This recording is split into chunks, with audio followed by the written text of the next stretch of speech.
X is equals to the summation of forces along X and Y axis negative 0 raised to 4. Civil engineering student ka pala.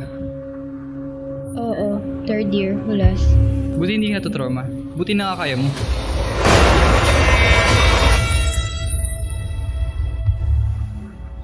Mas marami ka pang makikitang mali kaysa sa tama. Malaki eye bags? Hulas? Ate, kaklase po ata kita. Pakopi sa quiz!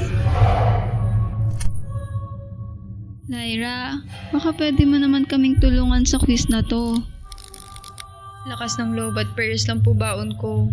Wala po akong maitutulong sa inyo. Wala ka bang napansing kakaibang behavior bago siya mag-quiz?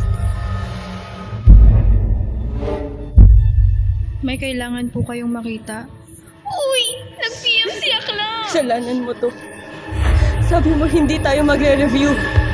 Tapos pinerfect mo? Ano, papasok ba tayo? May pa-quiz na naman. Basta, ready na guardian angel ko.